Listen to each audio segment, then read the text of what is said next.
শিব চতুর্দশী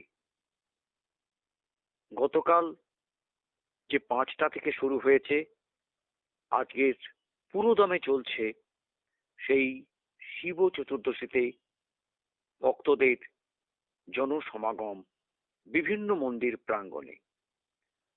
স্মরণাতীত কাল থেকে শিবের পুজো ভারতে বহুল প্রচলিত। ঋগ্বেদের বহু সূক্তে রুদ্ররূপের উল্লেখে প্রশস্তি উচ্চারিত করা হয়েছে। রুদ্রই শিবের রুদ্ররূপ। বেদ এই রুদ্রই উপনিষদে এসে রূপান্তরিত হয়েছেন শিবে। হরপ্পা মহেঞ্জোদারোতে যেসব খোদিত মূর্তি দেখা যায়, তাদের মধ্যে পশুপতিনাথ শিবের মূর্তি বিশেষ উল্লেখযোগ্য। এ থেকেই প্রমাণিত হয় যে খ্রিস্টপূর্ব 3000 বছর আগেও আর্য সভ্যতায় শিব আরাধনা প্রচলিত ছিল, তবে লিঙ্গরূপে শিব পূজার প্রচলন আরো পরে হয়েছিল বলেই বিশেষজ্ঞদের অনুমান। অনেক পণ্ডিতের মতে লিঙ্গ পুজো, কালী পুজো ইত্যাদি অনার্যদের কাছ থেকেই আমরা পেয়েছি। অনার্যদের পরাভূত করেও কিন্তু তাদের বহু আচার বিচার, লোকাচার, ধর্মীয় রীতিনীতি আর্যরা গ্রহণ করেছিলেন। লিঙ্গ পূজা পদ্ধতি ও তার মহিমা লিঙ্গ পুরাণ, স্কন্দ পুরাণেরতে বিশেষভাবে উল্লিখিত আছে। সেখানে বলা হয়েছে, অগ্নিহোত্রাদি যজ্ঞসমূহ 3 বেদ, বহু দক্ষিণান্ত যজ্ঞসমূহ, এরা কেউ লিঙ্গ পুজোর বা শিবলিঙ্গ পুজোর কোটি ভাগের একাংশ নয়। স্বয়ং নারায়ণের উক্তি, স্বর্গমুক্ত পাতালের যত দেবগণ আছেন, একমাত্র শিবের পুজোতেই তাদের সকলের পুজো করা হয়। আশ্চর্যের ব্যাপার, শিব কেন জনপ্রিয়, কেন তার এত টিআরপি, এবার বুঝতে পারছেন? টিআরপি বেড়ে যাচ্ছে যেন সিরিয়ালের টিআরপির মতো। শিবের টিআরপি কিন্তু হিন্দু মহলে সবচেয়ে বেশি। পৃথিবীর মধ্যে কৈলাস পর্বতই সর্ববৃহৎ শিবলিঙ্গ। মানস সরোবরের তীরে এই পর্বতকে শিবজ্ঞানে পূজা করা হয়। নর্মদা, গঙ্গা, যমুনা, গণ্ডক প্রভৃতি পূর্ণ নদী সমূহে যে বাণলিঙ্গ মেলে, এই বাণেশ্বর শিব। বঙ্গদেশে শৈব ধর্মের ইতিহাস কবে কিভাবে সূচিত হয়েছিল সে বিষয়ে পণ্ডিতদের মধ্যে অনেক মতভেদ রয়েছে। এক পক্ষের মতো প্রাচীনকালে বঙ্গদেশের আদিবাসীরা ছিলেন ব্রাত্য, কেননা তারা বৈদিক ধর্মানুসারী ছিলেন না। তাহলে বৈদিক ধর্মানুসারী তারা ছিলেন না। আর অথর্ববেদে বলা হয়েছে যে শিব ছিলেন ব্রাত্যদের রক্ষাকর্তা। শুধু তাই নয়, তিনি নিজেও ছিলেন ব্রাত্য। তো এই ব্যাপারে আমরা বেশি তথ্যের আলোকে আমরা জানি। শিবের মাথায় জল, দুধ, বেলপাতা, মধু, ঘি, আকন্দ ফুলের মালা দেওয়ার জন্যে যে বিশাল লাইন পড়ে মা বোনেদের, সেও একটা অপূর্ব দেখার মতো দৃশ্য।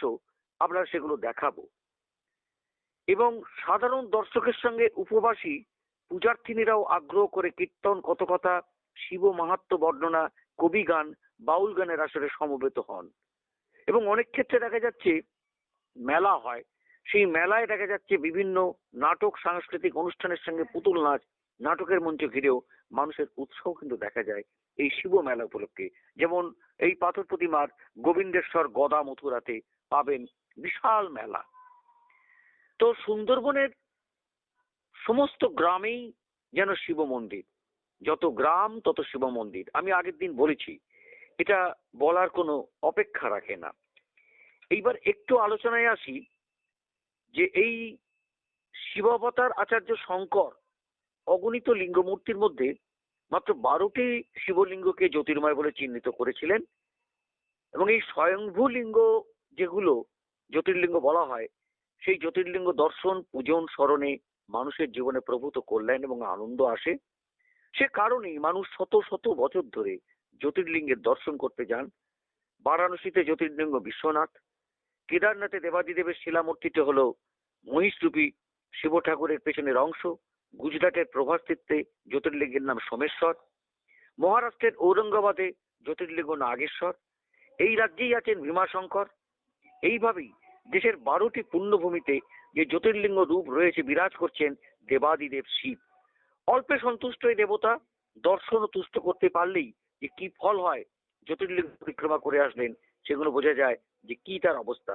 এদিকে সোমনাথ, মল্লিকার্জুন, মহাকালেশ্বর, ওঙ্কারেশ্বর, বৈদ্যনাথ, ভীমাশঙ্কর, রামেশ্বর, নাগেশ্বর, বাবা বিশ্বনাথ, ত্রম্বকেশ্বর, কেদারনাথ, ঘৃষ্ণেশ্বর, এই দ্বাদশ জ্যোতির্লিঙ্গের কথা আমরা জানিয়ে দিলাম।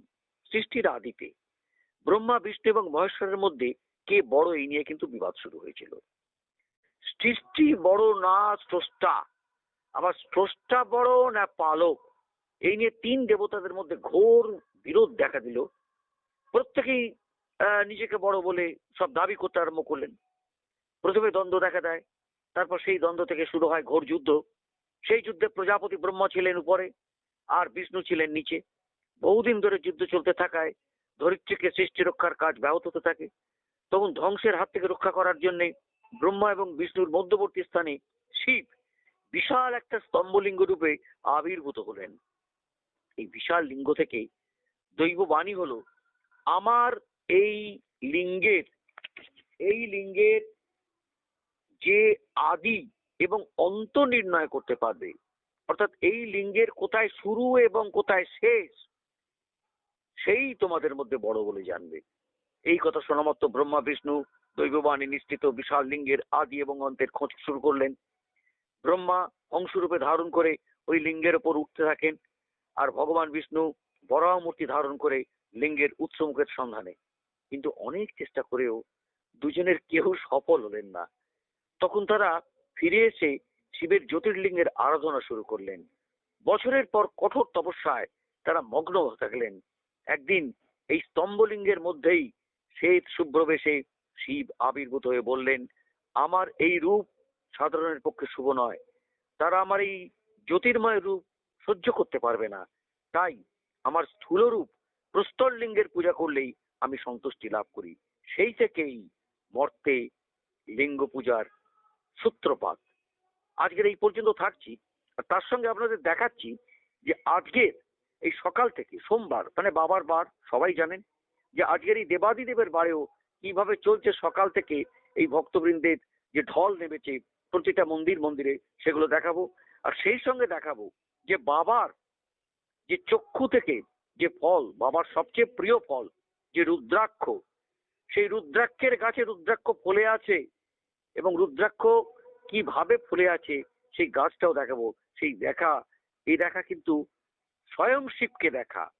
সুতরাং শিবের সেই সবচেয়ে প্রিয় সারা দেহেতে যিনি রুদ্রাক্ষ পড়লে খুশি হতেন, এবং আমরাও রুদ্রাক্ষ ধারণ করি।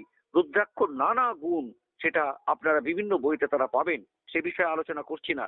কিন্তু আমরা দেখাবো যে একেবারে জ্যান্ত রুদ্রাক্ষ গাছ একদম গোড়া থেকে একবার তার সম্পূর্ণ ফল ধরন্ত, সেটা কিন্তু আপনারা দেখতে পাবেন এই সময়ের মধ্যেই।